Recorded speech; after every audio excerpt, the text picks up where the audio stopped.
Hi, this is Josh with Resort TV 1. Today we're taking a look at new Fantasyland in the Magic Kingdom. We hope you enjoy the video. And as you come through the gates here that signify the exit to the Cinderella Castle courtyard area, which includes the carousel, you'll see that these gates are made up of the same type of stonework that make up Cinderella Castle, which is nice and unified theme. So the idea is that you're in kind of a castle courtyard where the carousel is and Mickey's PhilharMagic, as well as the place to meet the princesses in that area. And then once you leave the castle gates, you're off into the rest of Fantasyland. So on the right we have the Seven Dwarfs Mine Train, and on the left we have Enchanted Tales with Belle, as well as the Beast Castle. I love all the details you can see here, from the Seven Dwarfs Mine Train to some of the luggage on the track there, or next to the track, to the track itself, as well as the waterfall off in the distance. And a lot of the details are smaller than what they would normally be to make them look like they're further away. That's called forced perspective, and Disney's really good at that. Now we'll look at Enchanted Tales with Belle. The sign is really neat. As you can remember, Belle's father, Maurice, was somewhat of an inventor, and so you'll see a lot of gizmos and gadgets around the area. So this is their French country home that you go check out and see a story time with Belle. It's a great experience. You should check it out if you haven't already. The detail in this area is really neat. It makes it look like you really are back in the woods, and you've got the dry creek bed with the bridge over it, as well as a lot of wild plant life to make it look like you're really back in the wilderness or in a country estate. You can see the standby and fast pass entrances to the area. And here's a little closer shot of the front of the house.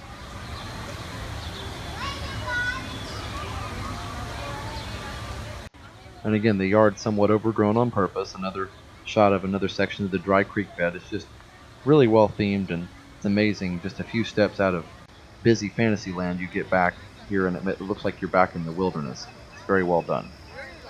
And then walking to the right from the Enchanted Tales with Belle house, you'll see the Beast Castle, and that's another use of forced perspective, where the castle actually is not very tall, but it looks like it's further away than what it is. I have to say, I think they could have done just a little bit better job with this particular castle and put a little bit more detail into it, but I understand why they did what they did.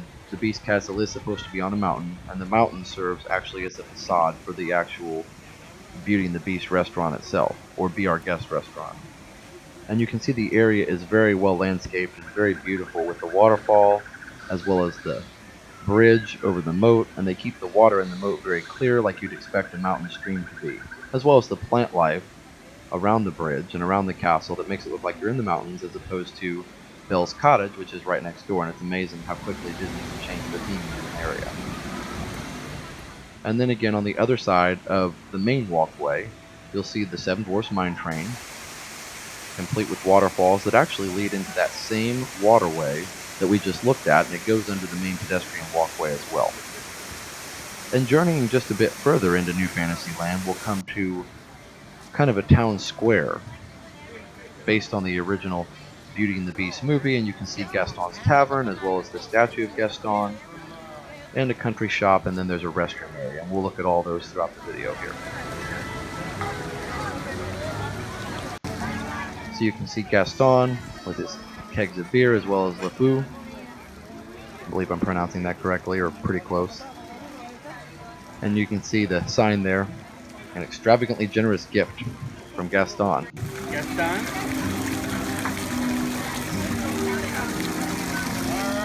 These are the details that if you don't stop and look, you miss them, but they're really neat the way that they put that sign there, as well as the expressions on the statues' faces there. And we won't check out the inside of the tavern in this video, we'll do that in another video, but it is very well themed, and you should definitely check it out if you haven't already.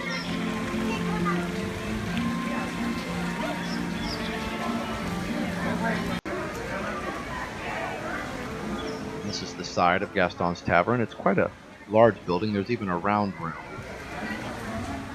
right here, almost like a tower type of a thing, or a turret, but it's got one table in there, and it's a very neat place to eat if you decide to do that at some point. There's another look at that turret, and down into the restroom area. These are very well themed restrooms as well. Disney's been really stepping up their game in restroom theming. And we even have some water fountains. Coming out of the restroom area, you'll see the shop, which is the main shop in New Fantasyland, at least in the Beauty and the Beast and Seven Dwarfs Mine Train area, and those people are actually waiting to see Gaston, who greets guests approximately in the area of that umbrella. And you can see the name of the shop is Bonjour Village Gifts, which fits since this is supposed to be a French provincial town. And there are lots of different types of merchandise in there, most of them based on Beauty and the Beast, since that's the area we're in. And a lot of things you can't get everywhere else in the resort, so that's nice that they do have some exclusive merchandise. And here you can see a popcorn stand, actually a snack stand. You can get popcorn and snacks, but it's Maurice's popping machine. And like I said before, Maurice, being Belle's father, was somewhat of an inventor or a tinkerer, and you can see all the different machinery and gizmos and gadgets around the particular snack stand, so it's very well themed. And moving on from that snack stand and over from the Beauty and the Beast area, you can still see the Seven Dwarfs Mine Train, which is a very large ride. And then you can also see, of course, the Little Mermaid ride and Eric's Castle. And this is very well themed in this area. This ride exists at Disneyland Resort in California as well, but the queue is not nearly as well themed. The rides are basically identical, but this queue is much better themed with Eric's Castle, as well as all the waterfalls, and just all the different theming that makes this look like you're on the seaside right out of the movie. And here you can see the standby wait time, 25 minutes. That's actually pretty low for an afternoon. You can see the detail on the castle here is very nice. It's actually more detailed than the Beast Castle just next door.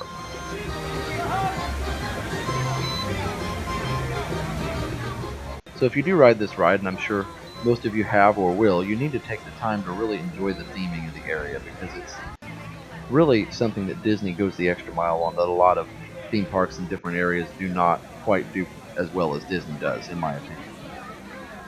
You can even see the ship with Ariel herself on the bow of the ship. I believe bow is the correct term for that.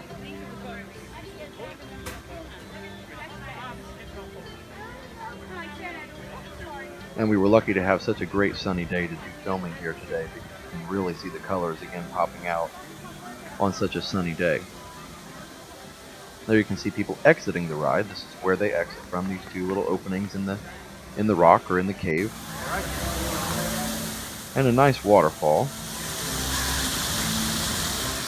They really do a good job with having a lot of water, both in the queue area and in the area around the building itself, to indicate that you are in the Little Mermaid area, which makes a lot of sense. And this is Ariel's Grotto, which Ariel's Grotto actually existed in a different form in the older version of Fantasyland, and it was directly behind the 20,000 Leagues Under the Sea area and right next to Pinocchio. So they've kind of moved it over here and put it inside, but there used to be an outdoor, kind of an eating area to meet Ariel.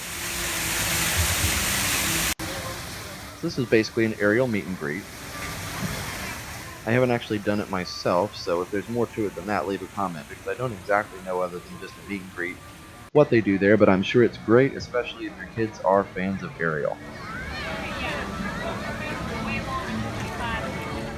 And this is another look at the Seven Dwarfs Mine Train, the back of the ride itself. And by the way, this is one of the only rides in a Disney park that you can walk all the way around, at least a major e-ticket ride. Of course, you can walk all the way around the Magic Carpet and some of the smaller rides, but most of the larger e-ticket rides you can't walk completely 360 degrees around, and in this ride, you can.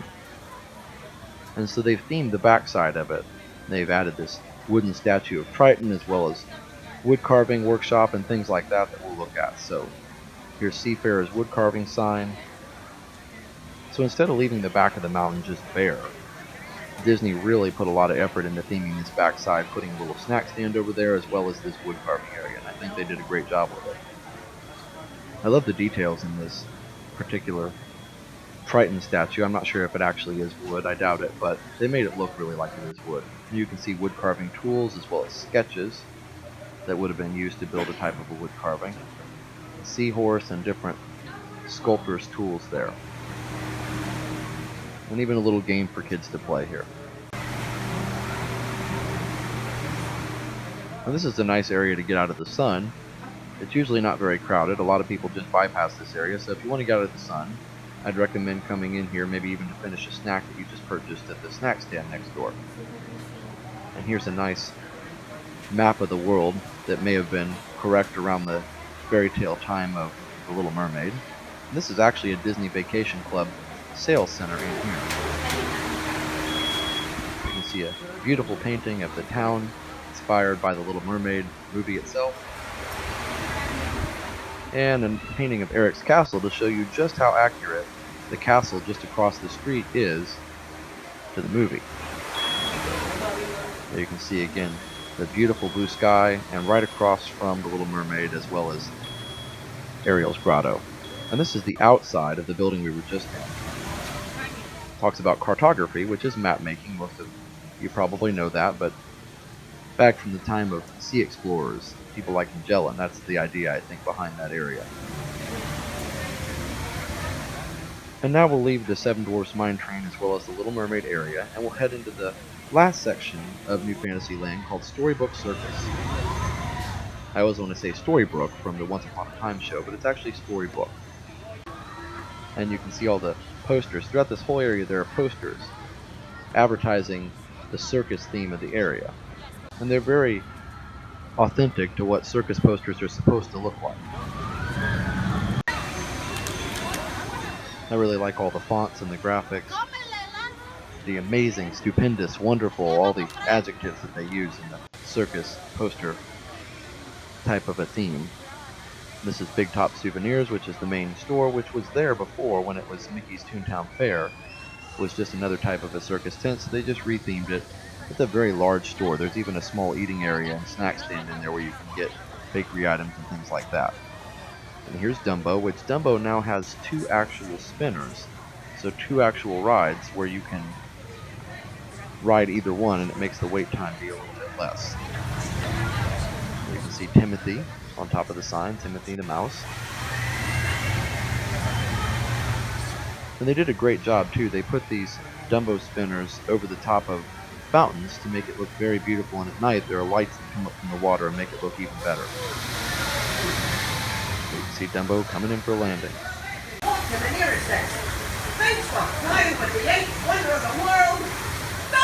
And each spinner is exactly the same, and you can see the tent in the middle. And this is a place when you're in the standby queue where there's actually places for the kids to play, different activities for them to do, and you get a pager, and the pager tells you when it's time to ride. So if the standby queue is 45 minutes, you get a pager, and then your kids can go in the tent, and there are different playground activities and games and fun things for them to do, so that they don't have to wait out in the hot sun, because Dumbo used to have a long wait when it was just one spinner right in the middle of Fantasyland there where it used to be. And now walking back from the Dumbo and the Big Top Circus area, you can see the Casey's Junior Circus Splash Pad, I think is what it's called. And it's basically just a water area and a fun area for kids to play and get soaked. You can see all the kids having a good time in there with the Casey Junior Circus train.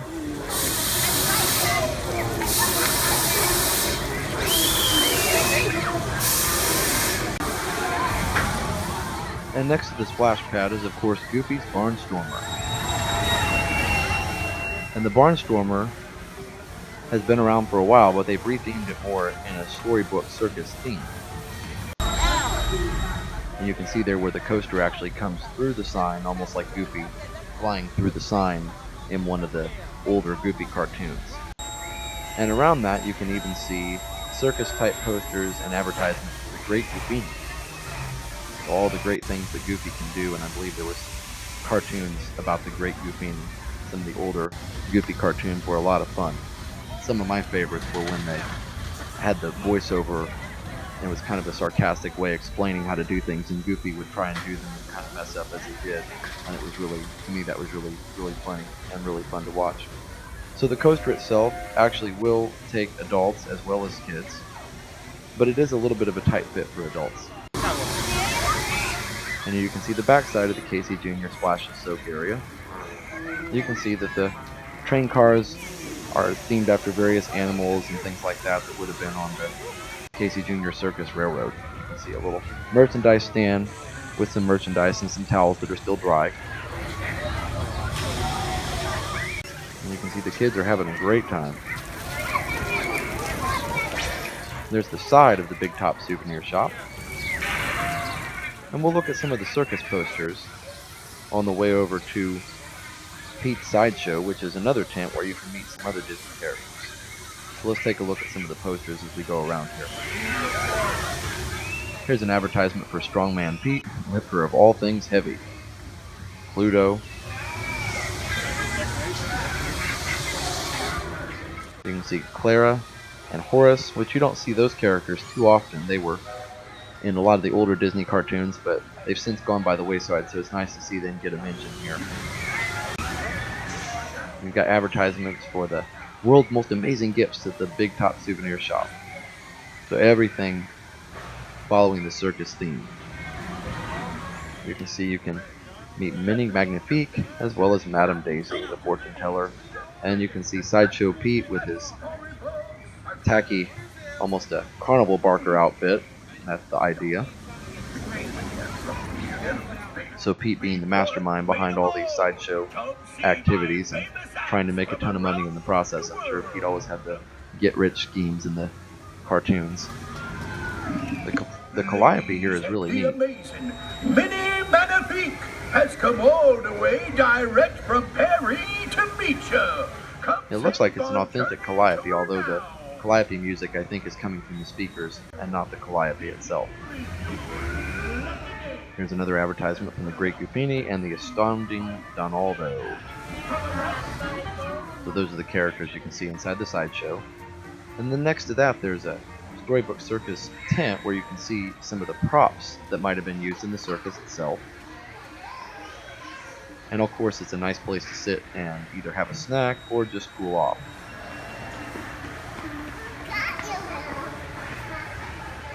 Barnum and Bailey Circus has a museum in Sarasota, which isn't too far, about 2.5 hours. And my wife and I visited and learned a lot about circuses. So if you're really interested in circuses, the Barnum and Bailey Museum is fantastic.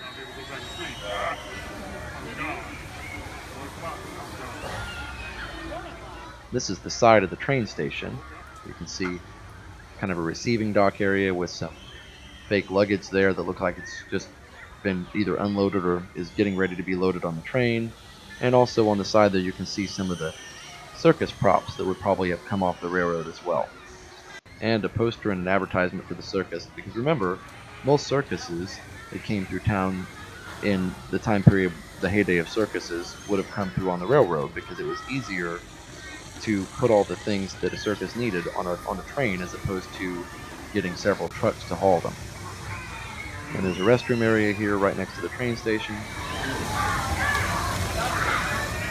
And this is the Fantasyland train station. Now it's way in the back of Fantasyland, so it's nowhere near Cinderella Castle or the Cinderella Carousel, but there always has been a train station back here. It was Mickey's Toontown Fair, but they've changed it back to Fantasyland since this is all part of Fantasyland now. And as we walk alongside the Barnstormer here, we'll see that there's a pathway that goes all the way down to Tomorrowland. You can see Space Mountain in the background there.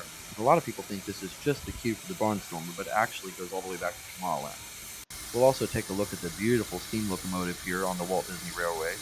And as everyone knows, that Walt Disney was a huge fan of trains and had one in his backyard for several years and insisted on the train being a tour all the way around the park. So that's why we have the wonderful steam trains both at Disneyland and at Disney World, as well as at some of the parks around the world. And that, I believe, is just a maintenance shed, possibly for the Barnstormer, painted green so that it blends in with the surroundings a little better. But this path is very relaxing and it's not very busy most of the time. The only issue is it is a smoking area, so you may have to hold your breath for just a second when you walk through, but it's still a very relaxing walk. And there you can see the speedway as it goes through this area as well. And another look at the train track as it heads back towards Tomorrowland and the spires of Space Mountain. and there's the people mover that the train track crosses over as well. Well, that's it for our new Fantasyland tour, everyone. We hope you enjoyed the video. Please be sure to leave us a comment. Have a great, big, beautiful tomorrow. Bye-bye.